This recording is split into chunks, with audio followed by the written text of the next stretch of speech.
قائم کی نزاکت سے ہم بخوبی واقف ہیں، لیکن اگر آپ نے جاگتی آنکھوں اور کھلے کانوں میرا ساتھ دیا تو یہ چند لمحے اللہ اور اس کے رسول کے ذکر میں گزرے گئے انشاءاللہ۔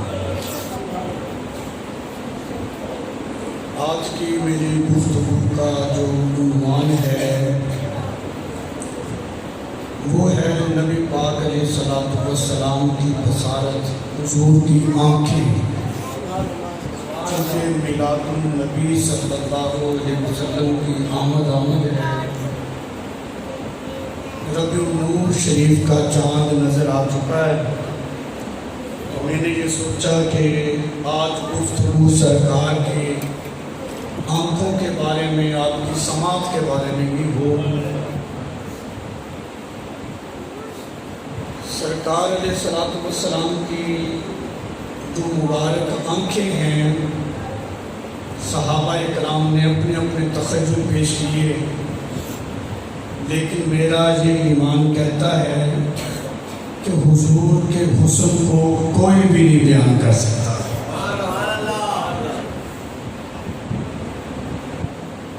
جس طرح جس نے دیکھا، جتنا جس کی سمجھ میں آیا اس نے بیان کر دیا، لیکن حضور کی شانیں تو وہ ہیں جو عقلوں سے بھی بالاتر ہیں۔ وہ شانیں اللہ تعالیٰ نے اپنے محبوب کو عطا فرمائی۔ صحابہ فرماتے ہیں کہ حضور کی آنکھیں بڑی خوبصورت تھیں۔ کسی نے کہا کہ حضور کی آنکھیں بڑی بڑی تھیں، سیاہ تھیں۔ کسی نے کہا جو سفیدی تھی اس میں سرخ رنگ کے ڈورے ڈلے ہوئے تھے۔ بعض نے لکھا کہ سرکار علیہ الصلوۃ والسلام کی جو مبارک آنکھیں تھیں وہ سرمگین تھیں۔ سرکار جب بھی بیدار ہوتے یوں محسوس ہوتا تھا جیسے سرما ڈلا ہوا ہے۔ بصارت کا مقام کیا تھا، حضور کی نظر۔ آج تو ہمارے معاشرے میں یہ تعلیم دی جا رہی ہے نا کہ حضور کو تو دیوار پیچھے کا پتہ نہیں، لیکن سرکار کی نظر کا کمال یہ ہے، میں حضور کی نظر کا کمال بیان کروں گا، لیکن سب سے پہلے جو میرے آقا کے مقتدی ہیں ان کی نظر کا کمال چیک کیجیے گا۔ حضرت موسیٰ علیہ السلام رب کی بارگاہ میں عرض کرتے ہیں، مولا اپنا آپ دکھا دے۔ جواب آتا ہے لن ترانی، نہیں دیکھ سکتا، نہیں ہرگز نہیں دیکھ سکتا۔ عرض کی مولا میں نہیں دیکھ سکتا، تو دکھا سکتا ہے نا، تو دکھا دے۔ پیار والوں کا اپنا کلام ہوتا ہے، وہ کلیم اللہ ہے۔ مولا میں نہیں دیکھ سکتا، اس کا اعتراف کر لیا، تو دکھا سکتا ہے نا، دکھا دے۔ رب نے فرمایا اچھا تو پھر ایسا کرتے ہیں، یہ جو کوہ طور ہے نا، صوفیاء نے کرام نے لکھا ہے، سوئی کا جو نکا ہوتا ہے نا، اس کا کروڑواں حصہ ذات کی تجلی نہیں، رب نے اپنی صفت کی تجلی، سوئی کا نکا اس کا بھی کروڑواں حصہ وہ کوہ طور پہ ڈالی۔ فرمایا موسیٰ کوہ طور کے واسطے سے دیکھو، یہ برداشت کر گیا تو تم دیکھ لینا۔ جب وہ صفت کی تجلی اس کوہ طور پہ پڑتی ہے، وہ جل کے خاک ہو جاتا ہے، بندے مر جاتے ہیں۔ موسیٰ علیہ السلام بے ہوش ہو کر زمین پہ تشریف لے آتے ہیں۔ یہاں پر میں یہ بات کرنا چاہتا ہوں، صفت کی تجلی، سوئی کا نکا اس کا بھی کروڑواں حصہ، کوہ طور جیسا مضبوط پہاڑ جل کر خاک ہوتا ہے، بندے مرتے ہیں، اور یہاں حضور علیہ الصلوۃ والسلام کا مقام کیا ہے؟ حدیث پاک میں آتا ہے میرے آقا علیہ الصلوۃ والسلام نے فرمایا اللہ تعالیٰ نے اپنی شایان شان، اللہ کا قدرت والا ہاتھ، حضور فرماتے ہیں اللہ نے اپنا شایان شان ہاتھ میرے دو شانوں، حضور فرماتے ہیں میرے دو کندھوں کے درمیان میں رکھا، سرکار فرماتے ہیں میں نے اس کی ٹھنڈک کو اپنے سینے میں محسوس کیا۔ بات یہ ہے ایک طرف صفت کی تجلی ہے اور کوہ طور جیسا مضبوط پہاڑ ہے، وہ جل کے خاک ہو رہا ہے، بندے مر رہے ہیں، دوسری طرف صفت کی بات نہیں، اللہ کا شایان شان رب کا ہاتھ حضور کے دو کندھوں کے درمیان آتا ہے۔ حضور نے یہ نہیں فرمایا کہ جلن محسوس ہوئی ہے، نہیں، فرمایا کہ میں نے اس کی ٹھنڈک کو اپنے سینے میں محسوس کیا ہے۔ صفت سے پہاڑ جل رہا ہے اور جو اللہ کا شایان شان ہاتھ ہے، حضور فرماتے ٹھنڈ پڑ گئی۔ مطلب کیا ہے؟ مطلب یہ ہے کہ کوہ طور خاکی تھا، اس لیے جل کر خاک ہو گیا، نور نور سے جلتا نہیں بلکہ نور تو نور سے سرور پاتا ہے۔ اس لیے میرے آقا نے فرمایا کہ میں نے اس کی ٹھنڈک اپنے سینے میں محسوس کی۔ سبحان اللہ۔ اب آ جائیں اس طرف، موسیٰ علیہ السلام کو جب ہوش آیا، چونکہ صفت کی تجلی دیکھ چکے تھے نا، صفت کی تجلی دیکھنے سے موسیٰ علیہ السلام کی آنکھوں کی بینائی نظر اتنی تیز ہو گئی، روایات میں آتا ہے میلوں دور سیاہ کالا پہاڑ، اس پہ سیاہ کالی چیونٹی کیڑی، رات کے اندھیرے میں اگر چل رہی ہوتی تھی، موسیٰ علیہ السلام کی نظر اتنی تیز ہو گئی تھی، وہ صفت کی تجلی کو دیکھ کر نظر اتنی تیز ہو گئی کہ میلوں دور کالا پہاڑ، کالی کیڑی، رات کے اندھیرے میں اگر چل رہی ہوتی، موسیٰ علیہ السلام اس چیونٹی کو دیکھ لیا کرتے تھے۔ سبحان اللہ۔ یہ کس کی شان ہے؟ یہ اس نبی کی شان ہے جو اقصیٰ میں میرے آقا علیہ الصلوۃ والسلام کا مقتدی ہے۔ سبحان اللہ۔ جس امام الانبیاء کے مقتدی کی اتنی شان ہے، اس نبی کی نظر کا اپنا کمال کیا ہوا۔ حضور فرماتے ہیں جب رب نے اپنا شایان شان، اللہ نے اپنا قدرت والا ہاتھ میرے دو کندھوں کے درمیان رکھا، فرماتے میں نے اس کی ٹھنڈک محسوس کی۔ اب ہوا کیا؟ حضور فرماتے میں نے ساری کائنات کو اپنی ہتھیلی پہ اس طرح دیکھ لیا جیسے رائی کا دانہ ہو۔ ساری کائنات، یہ پتہ نہیں دیوار بیچ میں کہاں سے آ گئی، میری سمجھ سے باہر ہے، دیوار پتہ نہیں کہاں سے آ گئی، دیوار پیچھے کا پتہ نہیں۔ میں کہتا ہوں حضور نے فرمایا صفت کی تجلی دیکھنے والے کی نظر کا مقام یہ ہے جہاں رب کا ہاتھ حضور کے دو شانوں کے مابین آئے، پھر نبی کی نظر کا کمال کون بیان کر سکتا ہے؟ ساری کائنات کو دیکھیں، یہ تو حضور ہے نا، حضور کی تو شانیں بڑی بلند ہیں۔ میرے آقا علیہ الصلوۃ والسلام کے غلام کا غلام، بیٹے کا بیٹا، بیٹے کا بیٹا، میں تھک جاؤں گا، سیدھی طرح نہ کہہ دوں 11ویں والا پیر، شیخ عبد القادر جیلانی، محبوب سبحانی، قطب ربانی، شہباز لامکانی، آپ فرماتے ہیں نظارتو الی بلاد اللہ جمعاً کخردرۃ علی حکم اتصال۔ سرکار غوث پاک فرماتے ہیں میں ساری کائنات کو بلکہ اللہ کے تمام شہروں کو، اللہ کے تمام شہروں یہ نہیں فرمایا کہ میں بغداد کے سارے شہروں کو، نہیں، پاکستان کے سارے شہروں کو، سعودی عربیہ کے سارے شہروں کو نہیں، فرمایا نظرت الی بلاد اللہ، اللہ کے تمام شہروں کو۔ 11ویں والا پیر فرماتا ہے میں ہتھیلی پہ اس طرح دیکھ رہا ہوں جیسے رائی کا دانہ ہو۔ جس نبی کے غلاموں کی اتنی شان ہے تو اس نبی کا اپنا مقام کیا ہوگا؟ پتہ نہیں کہاں سے دین آیا، دیوار پیچھے کا پتہ نہیں۔ حضور تو فرماتے ہیں کہ میں نے ساری کائنات کو دیکھ لیا۔ دوسری بات بڑی یہاں پہ قابل غور ہے، حضرت قتادہ یہ میرے آقا علیہ السلام کے صحابی رضی اللہ تعالیٰ عنہ، آنکھ پہ لگا تیر، ڈیلا باہر آ گیا، حضور کی بارگاہ میں حاضر ہو گئے، کیونکہ صحابہ جانتے تھے مشکل کشائی اسی در پہ ہونی ہے۔ یہ کوئی نیا عقیدہ سنیوں نے نہیں گھڑ لیا ہے، الحمدللہ ہمارے عقائد و نظریات وہی ہیں جو میرے آقا کے صحابہ کے تھے۔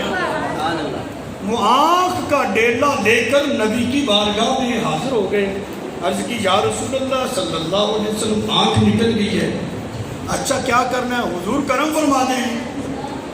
میرے آقا علیہ السلام نے اپنا مبارک لعاب، اپنا مبارک لعاب اس آنکھ پہ لگایا، قتادہ کے مقام پہ رکھ دیا، اسی آنکھ کی جگہ پہ رکھ دیا۔ حضرت قتادہ رضی اللہ تعالیٰ عنہ فرماتے ہیں اب ذرا دیکھنا جس نبی کے لعاب کی یہ شان ہے اس نبی کا اپنا مقام کیا ہوگا؟ حضرت قتادہ فرماتے ہیں کہ جس آنکھ پہ میرے آقا علیہ السلام نے اپنا لعاب مبارک لگایا، وہ آنکھ دوسری آنکھ کی بنسبت حسن میں بھی زیادہ ہو گئی تھی، نظر میں بھی زیادہ ہو گئی تھی۔ نبی کی شان تو یہ ہے کہ جس پہ اپنا لعاب لگا دیں اس کی نظر بھی بڑھ جاتی ہے، اس آنکھ کا حسن بھی بڑھ جاتا ہے۔ کسی صحابی نے نہیں کہا قتادہ یہ کیا بات ہوئی، جو رب نے بنائی ہے اس آنکھ سے تو نبی پاک علیہ السلام نے جس پہ لعاب لگا دیا اس کو بڑھا دیا، یہ تو شرک ہو گیا۔ کسی صحابی نے یہ اعتراض نہیں کیا۔ مجھے بڑا تعجب ہوتا ہے جی، قاری صاحب بڑا تعجب ہوتا ہے، وہ مسئلہ صحابہ کو نہیں سمجھ آیا جو ان مولویوں کو آ گیا ہے، بات بات پہ شرک، پتہ نہیں گھر میں رکھی ہوئی ہے شرک کی مشین۔ کسی صحابی نے نہیں کہا قتادہ کیا بات کر رہے ہو، اللہ کی بنائی ہوئی آنکھ پر اس آنکھ کو فوقیت اور ترجیح دے رہے ہو جس پہ حضور نے اپنا لعاب لگایا، نظر میں بڑھ گئی، حسن میں بڑھ گئی۔ کیوں؟ کسی نے اعتراض نہیں کیا۔ کیوں؟ اس لیے کہ صحابہ جانتے تھے جس کو حضور عطا فرما دے وہ رب کا ہی عطا کرنا ہے۔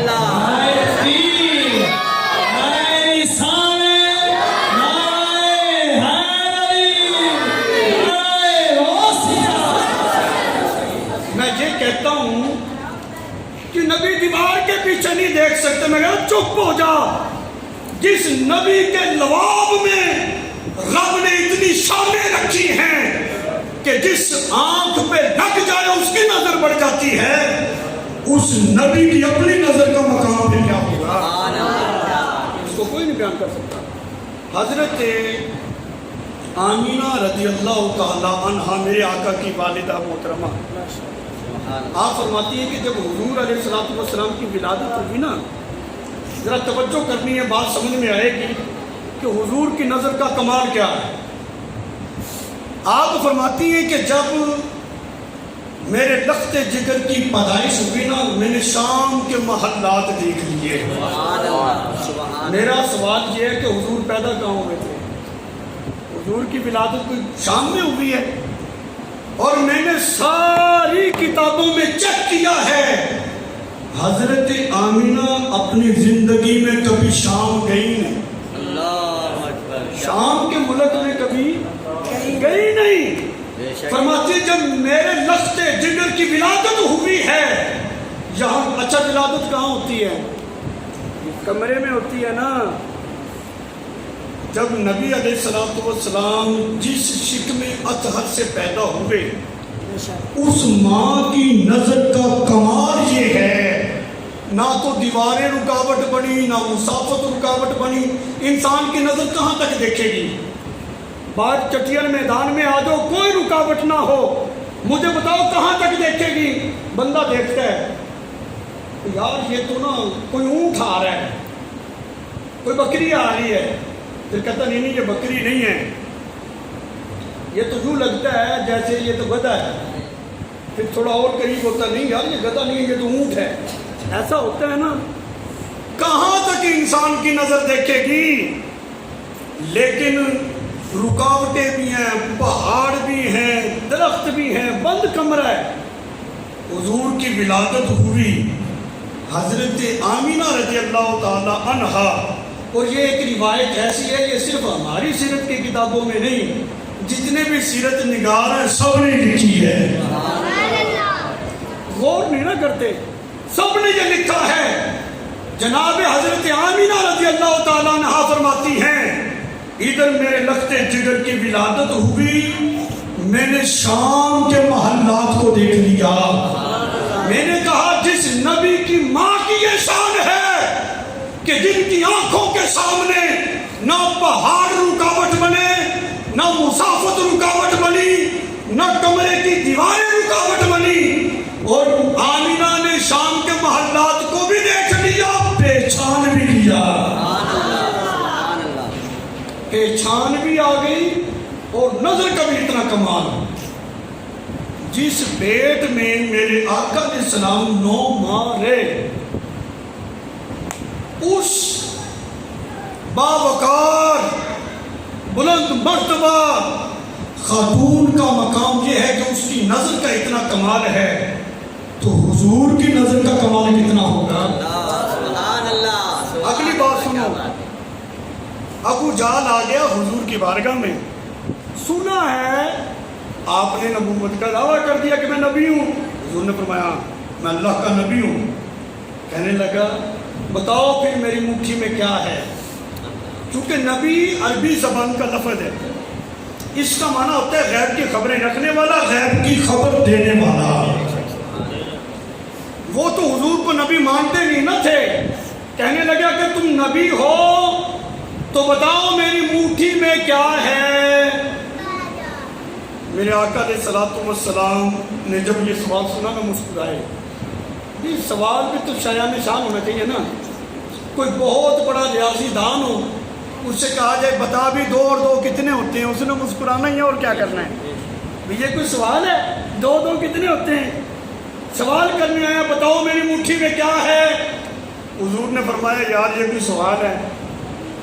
اچھا چلو تمہارا سوال کچھ بہتر کرتے ہیں, میں بتاؤں تمہاری مٹھی میں کیا ہے, یا تمہاری مٹھی والی چیز بتائیں میں کون ہوں؟ وہ تھا ابو جہل. کوئی عقل کا دھکا اس کے اندر ہوتا نا, اس نے سمجھ لینا تھا کہ حضور نے جواب دے دیا ہے. دیکھو نا میں نے یہ جیب میں ہاتھ ڈالا, پوچھو بتاؤ میری مٹھی میں کیا ہے. کوئی ضروری ہے کچھ ہو, خالی بھی تو ہو سکتی ہے نا. وہ باہر سے آیا تھا نا, حضور کے سامنے تو کچھ نہیں نہ اٹھایا تھا, باہر سے آیا تھا. سوال کیا میری مٹھی میں کیا ہے؟ میرے آقا نے فرمایا میں بتاؤں یا مٹھی والی چیز بتائے؟ جواب تو ہو گیا. فرمایا ابو جہل مٹھی خالی کوئی نہیں, مٹھی خالی نہیں ہے. اس نے سوچا ہاں یہ تو میں کنکری اٹھا کے لایا ہوں, بنا یہ کہاں بتا سکتی ہیں, ان کی کون سا زبان ہے, ان کی کون سی آنکھیں ہیں, ان کی کون سی عقل ہے جو یہ پہچان لیں گی, بول لیں گی, دیکھ لیں گی. ہاں میری مٹھی والی چیز بتائے آپ کون ہیں. اب دیکھنا میرے آقا کی نظر کا کمال. تم حضور کے بارے میں کہتے ہو دیوار پیچھے نہیں جانتے, میں کہتا ہوں میرے آقا جس شے کی طرف توجہ کر دے رب ان کو بھی رب عطا فرما دینا ہے. حضور نے توجہ فرمائی, ابو جال کی بند مٹھی میں کنکریاں پتھر.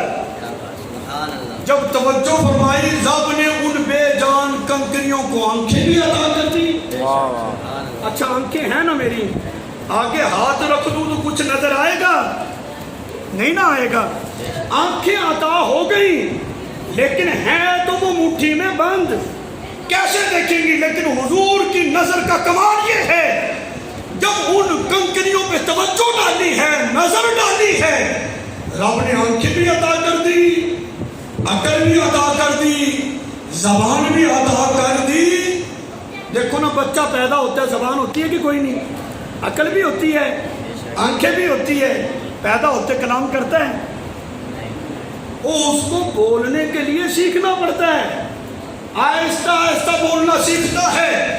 لیکن میرے آقا کی نظر کی کرامت یہ تھی, معجزہ یہ تھا, جیسے نظر پڑی زبان بھی مل گئی, عقل بھی مل گئی, آنکھیں بھی مل گئی, شعور بھی آ گیا, ساتھ ساتھ کلمہ بھی سیکھ لیا اور کہا اشہد اللہ الہ الا اللہ واشہد ان محمد رسول اللہ. سبحان اللہ. ان کنکریوں نے گواہی دی کہ آپ اللہ کے رسول ہیں. بات یہ ہے حضور دیوار پیچھے کا نہیں. میں کہ یہ کوئی سوال ہے, یہ بتاؤ, سوال کرنا تو یہ کرو کہ جو دیوار پیچھے سے ہے وہ حضور کو جانتی ہے کہ کوئی نہیں. کائنات کا ذرہ ذرہ یہ جانتا ہے کہ حضور علیہ الصلوۃ والسلام اللہ کے نبی ہیں. اچھا یہ ساری کائنات حضور کی امت ہے نا, سرکار نبی ہیں. بتاؤ نبی کی شان زیادہ ہوتی ہے کہ امتیوں کی شان زیادہ ہوتی ہے؟ نبی کی. ذروں کی شان زیادہ ہے یا آقا کی شان زیادہ ہے؟ آقا کی. درخت کا پتا پتا جانتا ہے کہ حضور اللہ کے نبی ہیں, رسول ہیں.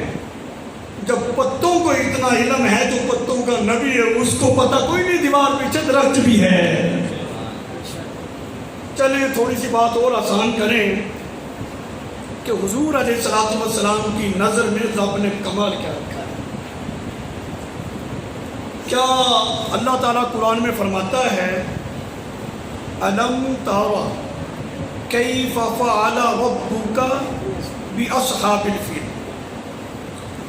سیرت کی کوئی بھی کتاب اٹھا لو, جڑی ساڈے مولویاں نے لکھی ہے نا وہ پڑھنا نہیں. جس سیرت نگار نے سیرت کی کتاب لکھی ہے آپ اس کو اٹھائیں, اس نے پڑھیں. انہوں نے یہ لکھا ہے اصحاب فیل کا جو واقعہ ہے یہ نبی پاک علیہ الصلوۃ والسلام کی پیدائش سے پہلے کا ہے. سرکار ابھی پیدا نہیں ہوئے تھے, حضور کی پیدائش سے پہلے کا واقعہ ہے اصحاب فیل کا. اور رب قرآن میں کیا فرما رہا ہے الم تارا, یہ حمزہ استفہام کا ہے, لم جو ہے یہ نفی کا ہے. نفی پہ جب استفہام داخل ہو جائے نا تو پھر وہ نفی نہیں رہتی بلکہ مثبت ہوتی ہے, اس بات کے معنی میں ہو جاتی ہے.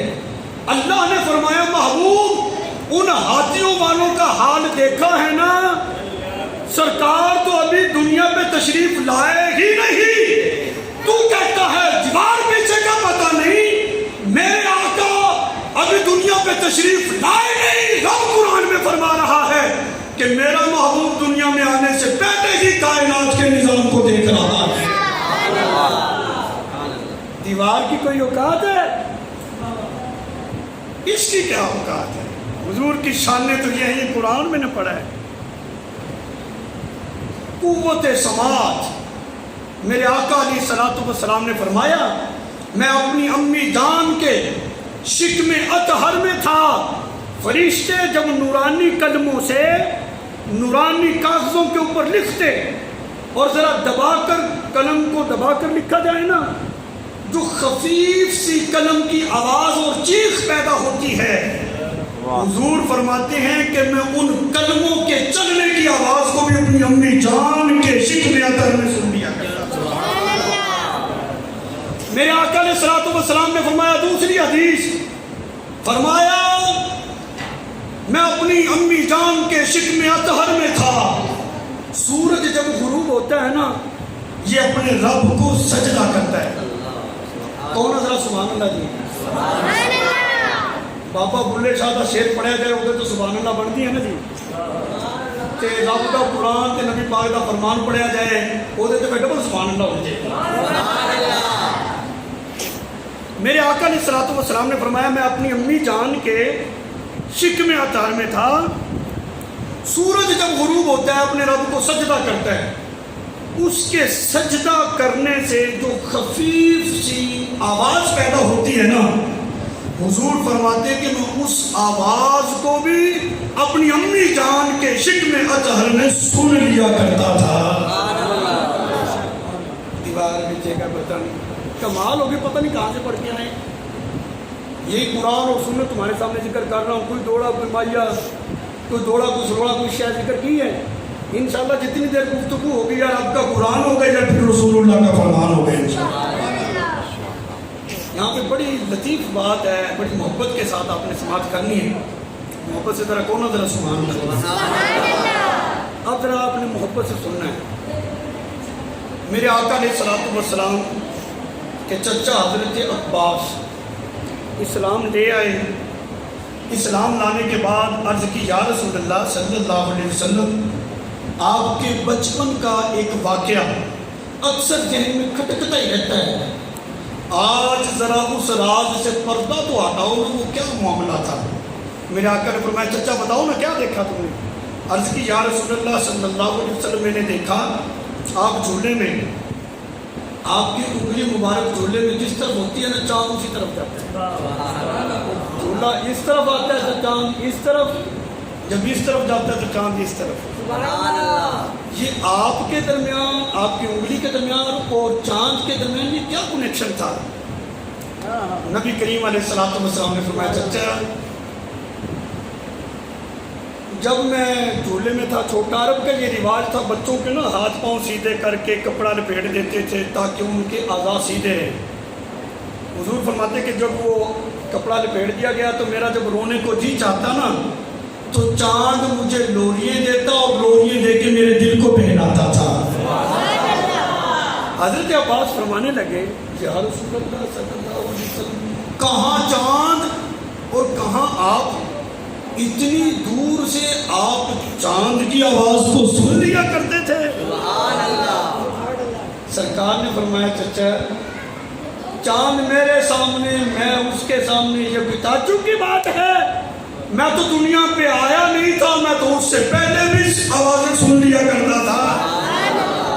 میں تو اپنی والدہ کے شکم اطہر میں سن لیتا تھا. اب تو چاند میرے سامنے ہے, میں چاند کے سامنے ہوں. چاند مجھے لوریاں دیتا تھا. اچھا لوری کسے کہتے ہیں؟ لوری یہ گاؤں کا ماحول ہے. میں ایک چھوٹی سی مثال دوں مسئلہ حل ہو بات کو ختم کریں. ٹائم کافی ہو گیا ہے. محبت سے کہوں نا ذرا سبحان اللہ. اچھا جی خاتون کھانا بنائے دوپہر کا اپنے شوہر کو کھیتوں میں کھانا دینے کے لیے جائے. راستے میں گمان بنا کہ بچہ تو جھولے میں اٹھ گیا ہوگا, وہ تو رو رہا ہوگا. اچھا وہ راستے میں لوریاں دینا شروع کر دے گی اس کو. لوری کی تعریف یہ ہے کہ بچے کے پسندیدہ جملے اس کے سامنے بولے جائیں تو اس کو لوری کہتے ہیں. راستے میں کوئی لوری دے تو سننے والا کہے گا مائی پاگل ہوگی ہے تو. وہ بچہ کوئی تیری بات سن رہا ہے جس کو تو لوریاں دے رہی ہے. چاند زمین سے 2,40,000 میل کی مسافت پر ہے. حضور فرماتے ہیں کہ جب میرا رونے کو جی چاہتا چاند مجھے لوریاں دیتا. لوری کے لیے ضروری ہے پسندیدہ جملے بھی ہوں, لوری دینے والا جھولے کے قریب بھی ہو. پھر اس کو کہتے ہیں 2,40,000 میل کی مسافت پہ چمکنے والا چاند. حضور علیہ الصلوۃ والسلام کی قوت سماعت دیکھو, ابھی ہے پنگوڑے میں جھولے میں, لیکن حضور کی شانیں یہ ہیں کہ 2,40,000 میل کی مسافت پر چمکنے والے چاند کی آواز کو اپنے جھولے میں سن لیا کرتے تھے. چاند کی زبان ہے، چاند کی زبان ہے، اس کی آنکھیں، اس کے کان، اس کی عقل. اور مطلب یہ ہے کہ جو میرے آقا کا کھلونا ہے نا، لیکن وہ آقا تو آقا ہے، حضور تو امام الانبیاء ہیں، سرکار علیہ الصلوۃ والسلام تو محبوب خدا ہے، حضور کی تو شان ہے. ٹھیک ہے چاند کی آواز کو سن لیا، نبی تو ہیں، لیکن اس چاند نے 2,40,000 میل کی مسافت پر اتنا اونچا ہے، اس نے زمین کے نقشے پر اس نے عرب کا علاقہ کیسے تلاش کیا، پھر عرب کا علاقہ تلاش کر کے پھر حضرت حلیمہ کا گھر کیسے ڈھونڈ لیا، پھر حلیمہ کا گھر ڈھونڈ کے اس کمرے کو کیسے تلاش کر لیا جس کمرے میں حضور علیہ الصلوۃ والسلام جھولے میں ہیں.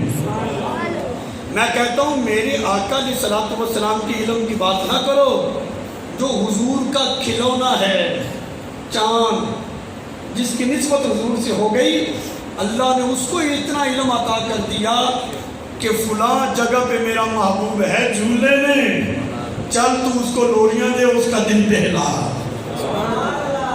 یہ شان تو حضور کے کھلونے کی ہے. تو پھر جن کے صدقے اللہ تعالیٰ نے ساری بزم کائنات کو سجایا ہے، اس نبی کی شان کتنی بلند ہے.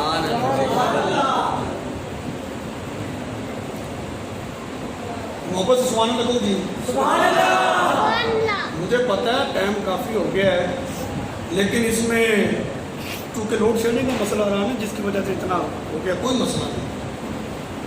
آج ویسے بھی نبی نور شریف کی یہ پہلی رات آغاز ہو رہا ہے نا جی. اسلامی تاریخ جو ہوتی ہے نا جی، یہ رات 12 بجے کے بعد چینج نہیں ہوتی، نماز مغرب کے بعد چینج ہو جاتی ہے. جیسے چاند نظر آیا ساتھ ہی ربیع النور شریف شروع ہو گیا. اب یہ ربیع النور شریف ہی ہے، یہ یکم ہی ہے، اب بھی یکم ہے، صبح بھی یکم ہے. کل مغرب کے بعد 2 ہو جائے گی، کیونکہ اسلامی تاریخ کا حساب غروب آفتاب کے ساتھ ہوتا ہے. بڑی بابرکت گھڑی ہیں. حضور علیہ الصلوۃ والسلام کی آمد کا مہینہ ہے. آخری بات بطور میسج ایک کرنا چاہتا ہوں. بیان ہو گیا، حضور کی شانیں ختم ہونے والی کوئی نہیں. میری زندگی ختم ہو جائے گی، آپ کی ہو جائے گی، دن ختم ہو جائیں گے، لیکن یہ ممکن نہیں کہ حضور کی شانیں ختم ہو جائیں. وہ بندہ ہی پاگل ہے جو کہتا ہے نا جی بریلوی جڑے نے نا سنی جڑے نے حضور دی نہیں شانہ بیان کرتے ہیں، حد تو بتا دیتے ہیں. اس کو کہا اس طرح کر تو کوئی پھیتا لے آ، کوئی رسا لے آ، کوئی پھیتا لے آ، سانو من کے 10 اتوں لے کے اتوں تک ہے، کوئی صاحب لا، چلو اس تو اگے اسی نہیں جاواں گے. کوئی پیمائش کر. اللہ نے کائنات میں ایسا پیمانہ پیدا ہی نہیں کیا جو رسول اللہ کی شانوں کا احاطہ کرے. کوئی زبان کائنات میں ایسی پیدا ہی نہیں ہوئی جو حضور کی کما حق شان کو بیان کر دے. حضرت ابوبکر صدیق حضور کی شانوں کو بیان نہ کر سکے، ساری شانیں، تو میں اور آپ کیا چیز ہیں جی؟ جب حضور کی شان کا حق ہی ادا نہیں ہو سکتا تو حد سے کیسے بڑھیں گی؟ عام مکانہ سوال ہے. لے جی آخر میں ایک میسج اور ایک پیغام دینا چاہتا ہوں. حضور کی میلاد کی محفلیں مناؤ، گج وج کے مناؤ، حضور کو ماننے والے تو ہیں. اس سے محبت بڑھتی ہے. جس کا ذکر بار بار کیا جائے، بار بار سنا جائے نا، اس سے پھر عشق کا رشتہ مضبوط ہوتا ہے، عشق بندے کا پروان چڑھتا ہے. یہ سارا کچھ کرو، لیکن ساتھ ساتھ اس عشق کے ساتھ ساتھ ایک علم کی شمع بھی جلاؤ.